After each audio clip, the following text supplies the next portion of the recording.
Hi guys, it's Crystal, the founder of Bold Culture Beauty, a 2-time award-winning blog and your first stop when you're looking to simplify your natural hair routine. Today we're talking all about pH. I'm sure many of us have heard the term, but do we know what it means or how it affects the state of our curly strands? When you pick up a product in the store, do you even wonder what the pH of that product is? Is any of that information even necessary? If you've never thought about any of these questions, well, there's no need to start worrying now. And if you've been agonizing over the pH of your products, you can rest your mind as well, because you're both in the right spot. Today, we're going to take a closer look at pH and what it means for our curly strands. A while back, I posed the question asking what you wanted to know more of for healthy natural hair. And today, we're taking a closer look at one of those questions and learning more about pH and determining what we need to know if we want to have healthy, happy strands. So, grab a friend and grab a pen and let's take a closer look at pH. So what is pH? pH, in its most basic definition, is the measure of ions in a solution. Ions can either be positively charged cations or negatively charged anions. It is important to point out, though, that if an item does not contain water, it will not fall on the pH scale. So, things like oils and alcohols do not have a pH. Your pH scale is just the measure of acidity or alkalinity of a solution. The pH scale ranges from 0 to 14, with a pH of 7 being neutral. Anything that has a pH of 0 to 6.9 is considered acidic, and anything that has a pH of 7.1 to 14 is considered alkaline or basic. And as a general point of reference, tap water has a pH of 7 and is usually considered neutral. And just so you can be more familiar with the pH of some of the more common items you may be used to using, I'll put a picture right here to show you where those items fall on the pH scale. So what does pH mean to my curly hair strands? Well, healthy hair should be able to retain moisture.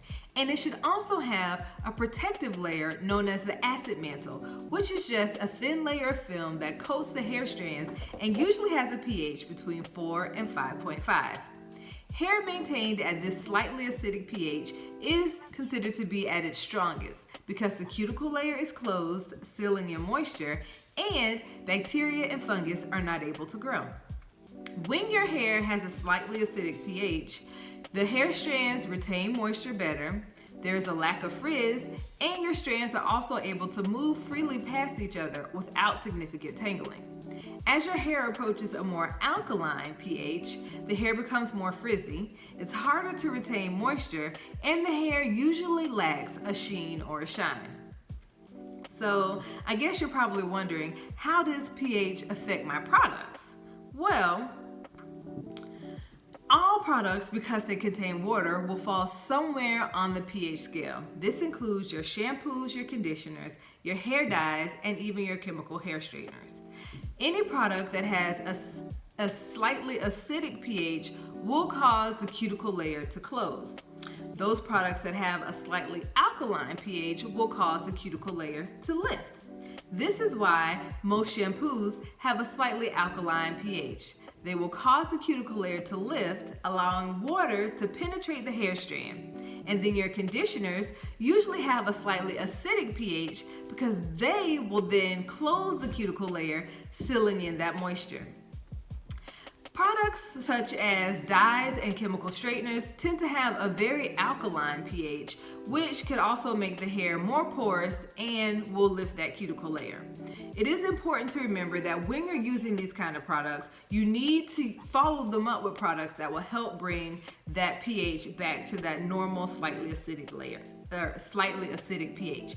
And that's usually through the use of conditioners or neutralizing shampoos.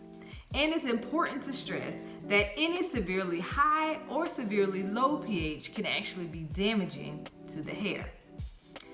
And so you're probably wondering, well then what does that mean for my hair care routine? And should I be checking the pH of my products? Well, some products might have the pH posted somewhere on their product information. It's more common that the majority of the products that we purchase don't have the pH listed anywhere on the product labeling. But there's no need to worry. Most products are pH balanced to ensure that you're bringing your hair back to that slightly acidic state. And while you don't have to, there are pH strips available that you can purchase from your local drugstore to help you test the pH of the products that you use. The drawback to this is that it's not really necessary because most products are pH balanced, and in order to test the pH of those products, you would have to commit to purchasing those products in advance. And I guess if you want to ensure that your products are adequately balancing each other out, you could consider purchasing products from the same brand or line, but again, this is based solely on your preference. The important things to remember is that you need to have a shampoo and conditioner in your product arsenal, and that you need to be using them routinely together to help balance out and maintain that slightly acidic pH of your hair. And you should also remember that if you're going to be dyeing your hair or using any other chemical processes, that you make sure that you bring that pH back down to its normal acidic level.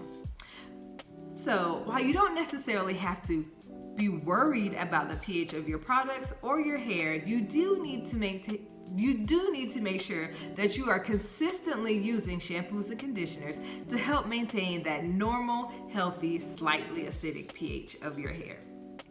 Well, guys, this is all that I have for you today. Thank you so much for tuning into my channel, and don't forget to like and subscribe. For more information on healthy hair care practices and ways to maintain healthy, happy, natural hair strands, make sure you head over to boldculture.com and check out all of the information that we have available for you. And while you're there, don't forget to grab a copy of my latest digital book, Simple Steps to Healthy Natural Hair Care, that will help you set a solid foundation when it comes to be intentional about your hair care.